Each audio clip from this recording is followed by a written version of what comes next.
Good morning, student. Last lecture we have seen figures of speech म्हणजेच भाषेचे अलंकार.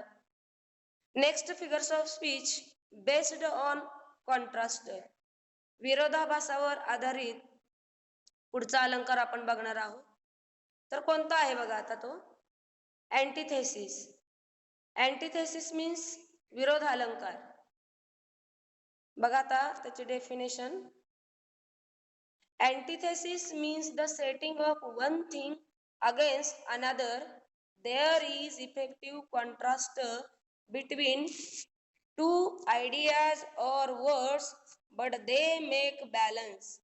In antithesis, two words or ideas of opposite meaning are set against each other in one of or two balancing statement in order to heighten their effect.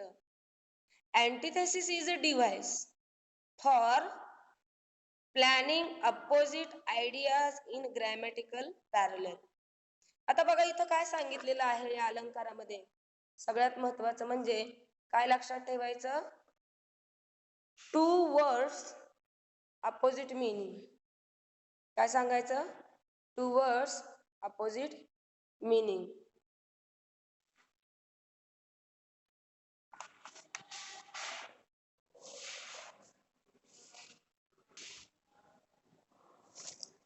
मग व्याख्येमध्ये काय सांगितलेलं आहे, या अलंकारामध्ये विरुद्धार्थी शब्द किंवा विरुद्धार्थी कल्पना सांगून त्या वाक्यात विरोध दर्शवून किंवा विरोध दाखवण्यासाठी किंवा त्याचा परिणाम वाढवण्यासाठी प्रयत्न केलेला असतो. For example, to err is human, to forgive divine. चूक करणे हे मानवी आहे आणि माफ करणे हे दैवी आहे. मग आता या वाक्यामध्ये इथं आपण बघतो की कवितेच्या या ओळीमध्ये काय म्हटलेलं आहे, तर चूक करणे हे मानवी आहे कारण माणूसच चुका करतो. टू फॉरगिव्ह डिव्हाइन, माफ करणे हे दैवी आहे. मग मानवी आणि दैवी ह्या दोन्ही कल्पना इथं एकमेकाच्या विरुद्ध आलेल्या आपल्याला दिसून येतील. Next example, speech is silver,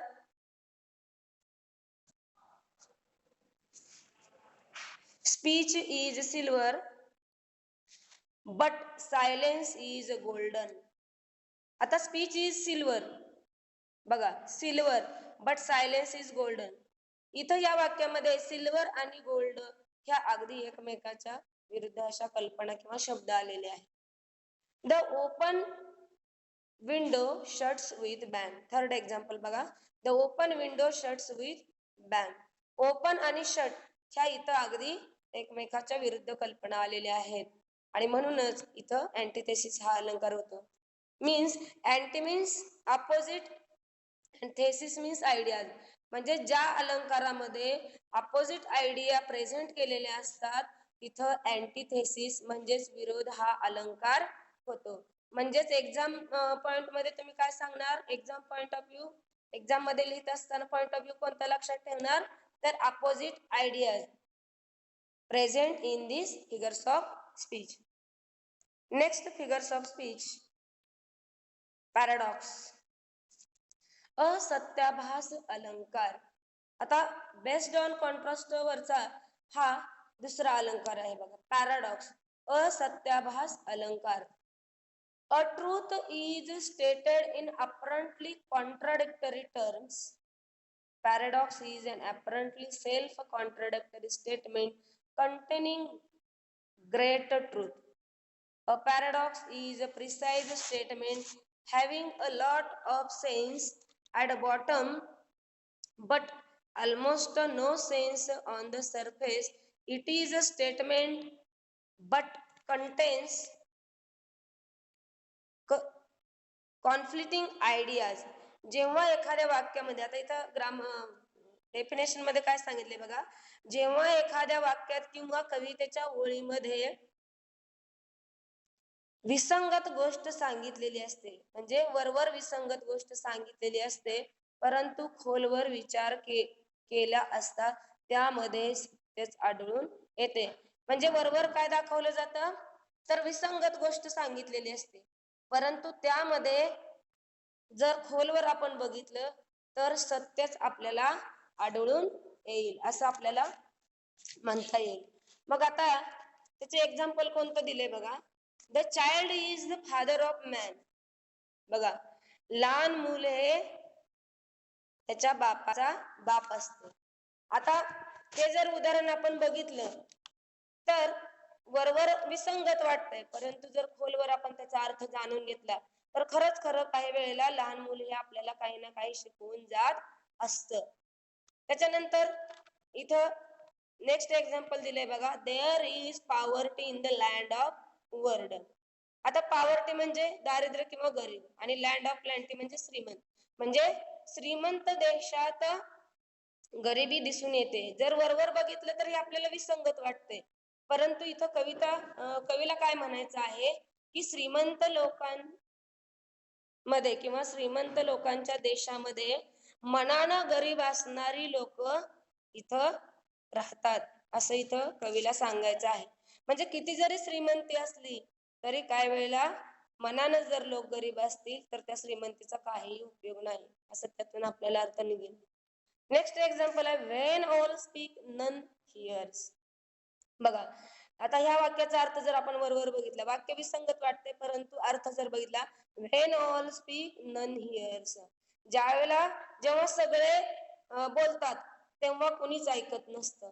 मग त्यावरून असा आपल्याला अर्थ सांगता येईल की आपल्याला एखादी सत्य गोष्ट सांगायची, एखादा व्यक्ती सत्य बोलतोय परंतु त्याचं कोणीच ऐकून घेत नाही, असं इथं या वाक्यामध्ये आपल्याला सांगता येईल.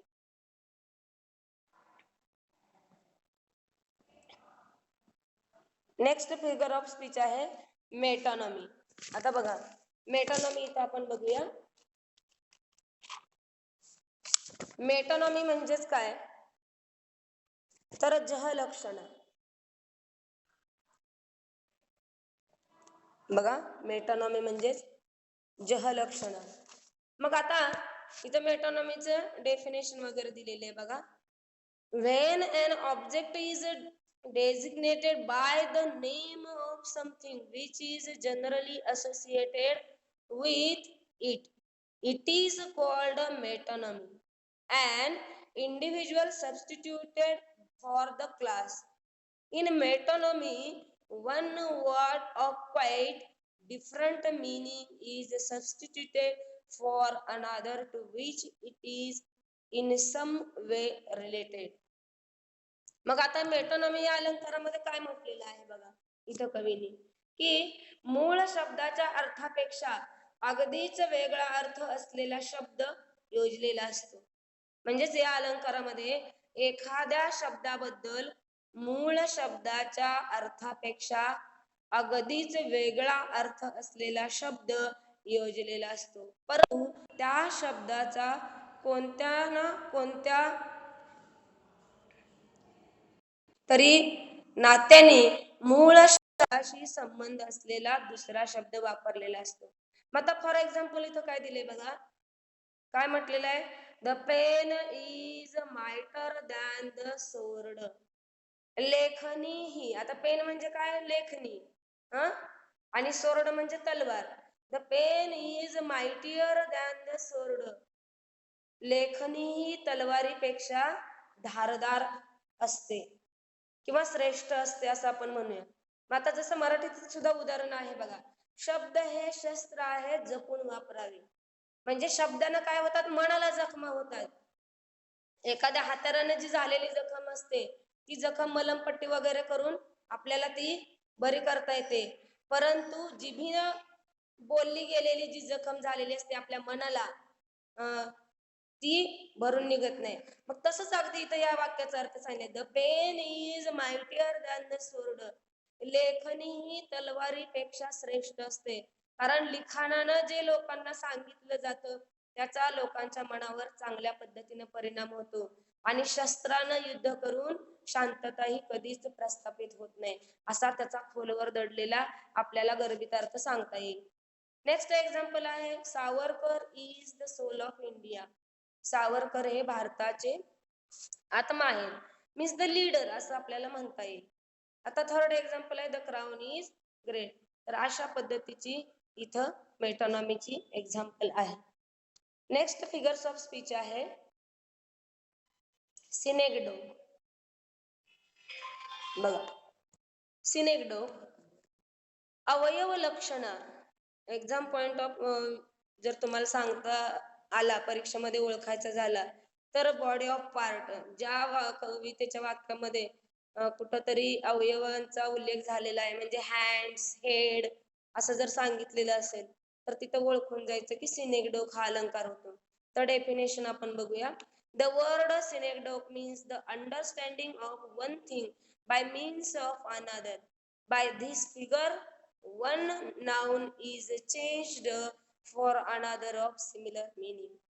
A figure of speech in which a part of a person is used to represent the whole or a whole for a part. The specific for the general or the general for the specific. Underline this word. The specific for the general or the general for the specific or the material for the tiny made from it. या अलंकारामध्ये एक नाम दुसऱ्या नामासाठी म्हणून दिलेले असते, बदली म्हणून दिलेले असते. थोडक्यात एका शब्दाऐवजी दुसरा शब्द वापरतात, पण हा दुसरा शब्द पहिल्या शब्दाचा अवयववाचक असतो. म्हणजेच इथं काय लक्षात ठेवायचं की एका शब्दाऐवजी दुसरा शब्द वापरला जातो. दुसरा शब्द हा मानवाच्या अवयवाशी तिथं उल्लेखलेला असतो. फॉर एक्झाम्पल बघा, एकच एक्झाम्पल सांगते. Many hands are at work. बघा, मेनी हँड्स, हँड्स इथं आलेला आहे, बॉडी पार्टचा उल्लेख केला गेलेला आहे, म्हणून इथं कोणता अलंकार होतो तर सिनेगडोक हा अलंकार होतो. बेस्ड ऑन असोसिएशन, संबंधित किंवा सहयोगावरती आधारित. नेक्स्ट एक्झाम्पल आहे my father is a man of 60 summers. माझे वडील 60 उन्हाळे पाहिलेले आहे असं म्हणता येईल. म्हणजेच किती, त्यांचं वय 60 आहे, त्यांनी 60 उन्हाळे पाहिलेले आहेत. म्हणजेच एका शब्दाऐवजी तिथे दुसरा शब्द वापरलेला आहे. 2 heads are better than 1. आता एक से भले दो असं आपण म्हणतो. म्हणजेच एकापेक्षा 2 विचार कधीही चांगले. एका व्यक्तीचा विचार ऐकण्यापेक्षा एक से भले दो, एका व्यक्तीपेक्षा 2 व्यक्तींचे विचार ऐकलेले हे केव्हाही चांगले. आता नेक्स्ट अलंकार बघा पुढचा, climax. Climax based on construction, रचनात्मक वर आधारित असा हा अलंकार आहे क्लायमॅक्स. यालाच आपण मराठीमध्ये म्हणतो सार अलंकार. Figure of speech, figure of repetition in which words or phrases or sentences are arranged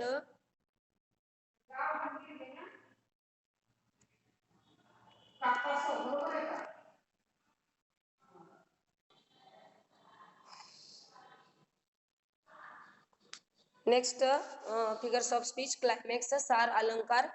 Figure of repetition in which words or phrases or sentences are arranged in order of increasing intensity or importance, often in parallel construction. Words or phrases arranged by degrees of increasing significance. Words or ideas are arranged to rise by successive steps to what more and more is important. In climax, the ideas are arranged in ascending order. Importance words बघा, ascending order. In this figures of speech present ascending order of importance. बघा, या अलंकारामध्ये लक्षात काय ठेवायचं, exam point of view कोणता लक्षात ठेवायचं तर असेंडिंग ऑर्डर, म्हणजे चढत्या क्रमानं वाक्यामध्ये रचना केलेली असते. म्हणजेच काय बघा, खाली दिलेलं आहे, एखादी कल्पना किंवा विचार चढत्या क्रमाने मांडलेले असतात तेव्हा सार हा अलंकार बनतो.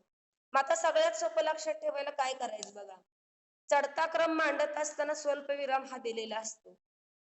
तिथं लक्षात ठेवायचं की वाक्यामध्ये चढता क्रम दिलेला आहे. फॉर एक्झाम्पल बघूया आपण. I came, I saw, I conquered. मी आलो, मी पाहिलं, आणि अशा पद्धतीने इथं स्वल्पविराम दिलेला आहे. मग लक्षात येईल. I came, I saw, I conquered. The streets clear, the houses still, the noise gathers. तर आपण हा 11वी मध्ये अलंकार बघितलेला आहे. द चेरी ट्री जी पोएम आहे त्या पोएम मध्ये हा आपण अलंकार पाहिलेला आहे. तुम्हाला 11वीच्या पुस्तकात सुद्धा याची चांगल्या पद्धतीने माहिती मिळू शकेल. नेक्स्ट बघा, बेस्ड ऑन कन्स्ट्रक्शन वरचा दुसरा अलंकार कोणता आहे? एक्सक्लामेशन. आता तुम्ही एक्सक्लामेटरी सेंटेन्स शिकलेले आहात, उद्गारवाचक वाक्य तुम्ही शिकलेले आहात. अगदी 5वी पासून ते 10वी 11वीला सुद्धा तुम्ही शिकलेला आहात, अभ्यासलेला आहे. तसंच इथं फिगर्स ऑफ स्पीच मध्ये एक्सक्लामेशन फिगर्स ऑफ स्पीच आहे, त्यालाच उद्गार अलंकार असं म्हटलं जातं. Exclamation is a figure in which the exclamatory form is used to draw greater attention to point that a mere bold statement of it could do. Exclamation is a strong and abrupt expression of feeling. आपले म्हणणे प्रभावीपणे मांडण्यासाठी साधं वाक्य न वापरता उद्गाराचा वापर केला जातो. आता बघा, for example, how bravely he made his day. आपलं म्हणणं प्रभावीपणे मांडण्यासाठी तिथं उद्गाराचा वापर केला जातो. आता इथं उद्गारवाचक चिन्हाला तिथं बघा येलो शेड दिलेली आहे. येलो शेड मध्ये तुमच्या लक्षात येईल, साईडला वाक्याच्या दिलेलं उद्गारवाचक चिन्ह काढलेलं आहे. Next example, what a piece of work is man. You will miss us right well we know. आता लक्षात काय ठेवायचं, तर जिथं उद्गारवाचक चिन्ह वापरलेलं असेल सगळ्यात सोप्या पद्धतीने लक्षात ठेवायला तिथं एक्सक्लामेशन फिगर्स ऑफ स्पीच होतो. Next figures of speech, interrogation. प्रश्नार्थी वाक्य अलंकार. Interrogation is asking of a question not for the sake of getting an answer but to put a point more effectively. Words or sentences end in an question mark or it asked in questioning tone. The act of interrogating or questioning, examination by question, it is used to express doubt or to make a query. मग आता काय सांगितले बघा, एखाद्या वाक्यात किंवा कवितेच्या ओळीत उत्तर मिळवण्यासाठी नाही तर एक प्रश्न अधिक प्रभावीपणे मांडण्यासाठी विचारला जातो. वाक्य प्रश्नचिन्हासह समाप्त होतात किंवा ते प्रश्नार्थक स्वरूपात विचारतात. मग आता प्रश्नार्थक स्वरात वाक्य विचारलं जातं बघा कसं आहे. Aren't you ashamed of yourself? Question mark. Aren't you ashamed of yourself? म्हणजे इथं इंट्रोगेशन हा फिगर्स ऑफ स्पीच होतो, क्वेश्चन मार्क दिलेला आहे. If you poison us do we not die. इथे सुद्धा क्वेश्चन मार्क तुम्हाला दिलेलं दिसेल. क्वेश्चन मार्क आलं की ओळखायचं इथे इंट्रोगेशन फिगर्स ऑफ स्पीच आहे.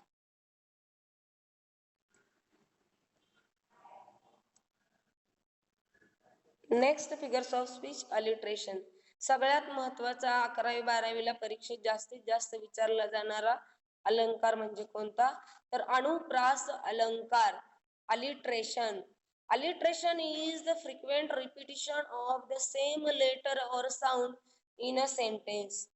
वाक्यातील किंवा कवितेच्या ओळीतील सुरुवातीच्या अक्षरांची किंवा अवयवांची किंवा उच्चारांची पुनरावृत्ती झाल्यामुळे सुंदर नाद तयार झाल्याने शब्दांना एक प्रकारचे सौंदर्य प्राप्त होते. या अलंकारास अनुप्रास अलंकार असे म्हणतात. म्हणजेच एक नाद तयार होतो, ध्वनी तयार होतो त्यालाच काय म्हटलं जातं, अलिट्रेशन असं म्हटलं जातं. आता तुम्हाला मराठीतलं मी एक उदाहरण सांगते, समजायला सोपं आहे. आपण आलात, आम्ही आपले आभारी आहोत. हे जर तुम्ही वाक्य पाहिलं तर या वाक्यामध्ये कोणत्या अक्षराची सतत पुनरावृत्ती झालेली आहे? आपण आलात, आम्ही आपले आभारी आहोत. आ आ आ आ इथं या अक्षराचा काय झालेला आहे, पुनरावृत्ती झालेली आहे. तसंच इंग्लिश मध्ये how high his honour hold his haughty head, ह्या एक्झाम्पल मध्ये जर तुम्ही बघितलं तर H, here the sound H is repeated. बघा म्हटलेलं आहे. इथे जर तुम्ही स्नेकचं चित्र बघितलं, पिक्चर बघा, द स्नेक स्लिदर्ड स्लोली, इथं या वाक्यामध्ये कोणता साऊंड परत परत आलेला आहे, पुन्हा पुन्हा आलेला आहे, तर यस. यस ह्या साऊंडची पुनरावृत्ती झालेली आहे. म्हणजेच कवितेच्या वळीमध्ये एकाच अक्षराची पुनरावृत्ती सतत होते, त्यावेळेला अलिट्रेशन हा अलंकार होतो. जसं आता मराठीचं मी वाक्य तुम्हाला सांगितलं की आपण आलात, आम्ही आपले आभारी आहोत. आ या अक्षराची तिथं पुनरावृत्ती झाली. तसंच इंग्लिश मध्ये how high his honour hold his haughty head, तर इथं एच या साऊंडची पुनरावृत्ती झालेली आपल्याला दिसून येईल. दुसरं उदाहरण आहे, ओ जेंटल जेंटल जिप्सीज, या वाक्यामध्ये जी या अक्षराची पुनरावृत्ती झालेली आपल्याला दिसून येईल. क्ल्यू पॉइंट कोणता सांगता येईल, साऊंड रिपीट, हा क्ल्यू पॉइंट आपल्याला सांगता येईल. Next figures of speech, repetition. अगदी अलिट्रेशन सारखाच हा अलंकार आहे, परंतु अलिट्रेशन मध्ये साऊंड रिपीट होतो किंवा अक्षर ची पुनरावृत्ती होते. म्हणजेच नाद असतो त्या अलंकारामध्ये, साऊंड पुन्हा पुन्हा आलेला असतो. आता एच हे अक्षर पुन्हा पुन्हा आलं म्हणून तिथं कोणता अलंकार आला, तर अलिट्रेशन आला. तसाच अगदी हा रिपिटिशन आहे, पुनरावृत्ती अलंकार. Sometimes the important word in a sentence is repeated to give expression to come deep emotion. In this figure words are repeated pleasingly. In repetition the same word is repeated frequently for the sake of emphasis. जेव्हा एखाद्या वाक्यामध्ये त्याच शब्दांची पुन्हा पुन्हा मांडणी करून वाक्यात एखादी कल्पना जोरदारपणे सांगितलेली असते, तेव्हा पुनरुक्ती हा अलंकार होतो. रिपिटिशन म्हणजे पुनरुक्ती अलंकार. मग आता एक्झाम्पल बघा, alone alone all all alone. आता इथं अलोन अलोन ऑल ह्या शब्दाची पुनरावृत्ती झालेली आहे, म्हणून इथं कोणता अलंकार होतो, तर रिपिटिशन हा अलंकार होतो. म्हणजे जिथे शब्दांची पुनरावृत्ती होते, वाक्याची पुनरावृत्ती होते. एक्झाम पॉइंट कोणता लक्षात ठेवणार तुम्ही, क्ल्यू पॉइंट कोणता लक्षात ठेवणार, तर शब्दाची आणि वाक्याची पुनरावृत्ती होते तेव्हा कोणता, पुनरुक्ती म्हणजेच रिपिटिशन हा अलंकार होतो. Next figures of speech, rhyme. Rhyme is the sameness of sound in the words at the end of two or more lines. In a sense, it is the opposite of alliteration. In alliteration, the initial sound of words is repeated. On the other hand, in a rhyme, the last sound in the last words is repeated. एका चरणाच्या शेवटी असलेले एक अक्षर अनेक अक्षरे दुसऱ्या चरणाच्या शेवटी आल्यास यमक अलंकार होतो. आता तुम्ही हे अगदी पहिलीपासून कवितेमध्ये रायमिंग वर्स शिकलेले आहात, यमक जुळणारे शब्द. मग आता इथं फॉर एक्झाम्पल दिलेत बघा, 4 ओळी कवितेच्या दिलेल्या आहेत. And tear thee will my only love, and tear thee will away, and I will come again my love though it were 10,000 mile. आता इथे तुम्ही जर बघितले तर लव लव व्हाईल माइल हे यमक जुळणारे शब्द आलेले आहेत आणि म्हणूनच इथं यमक हा अलंकार होतो. Next figures of speech, onomatopoeia. बघा आता यालाच नादानुकरण हा अलंकार म्हणतात, नादानुकरण अलंकार. बेस्ड ऑन साऊंड, हे बेस्ड ऑन साऊंड वरचे अलंकार आहेत बघा, ध्वनी आणि आवाजावरचे आधारित. ऑनोमॅटोपोइया refers to the words which contain sound similar to the sound they describe. In onomatopoeia is the words imitate the sound or echo the sense. जेव्हा वाक्यामध्ये एखाद्या आवाजाची नक्कल शब्दामध्ये लिहून दाखवलेली असते तेव्हा नादानुकरण हा अलंकार होतो. म्हणजेच इथं क्ल्यू पॉइंट कोणता सांगता येईल आपल्याला? Testing point sound word. बघा, cats are mewing, bees are humming, the stream is flowing. आता इथं या वाक्यांमध्ये mewing, humming, flowing या शब्दांमध्ये नाद निर्माण झालेला आपल्याला दिसून येईल. म्हणूनच इथं ऑनोमॅटोपोइया हा अलंकार होतो, म्हणजेच नादानुकरण हा अलंकार होतो.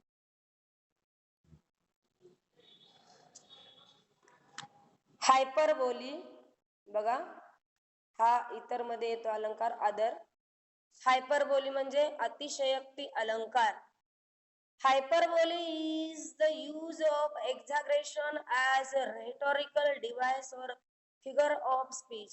It may be used to evoke strong feeling or to create a strong impression, but is not meant to be taken literally. Hyperboles are exaggeration to create emphasis or effect. आता हायपरबोली म्हणजे अतिशयोक्तीचा वापर केलेला असतो. याचा उपयोग भावना जागृत करण्यासाठी किंवा तीव्र करण्यासाठी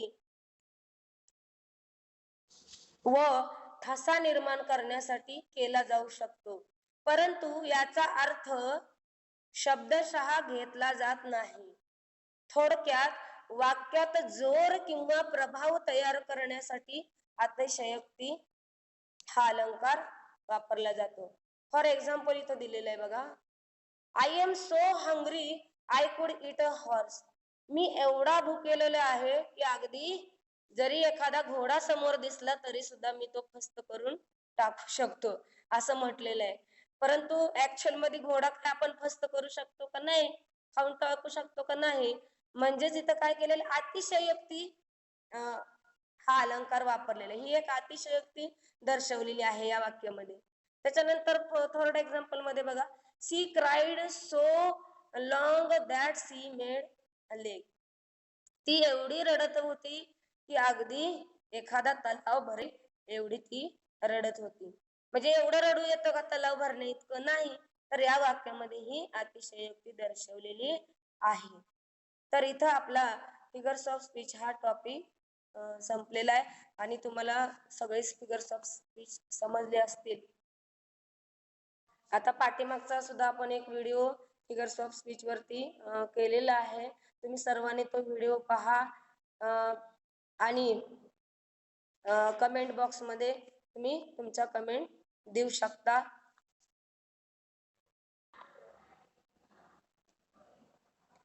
फिगर्स ऑफ स्पीच हा टॉपिक तुम्हाला कसा वाटला ते तुम्ही कमेंट बॉक्स मध्ये सांगू शकता. थँक्यू.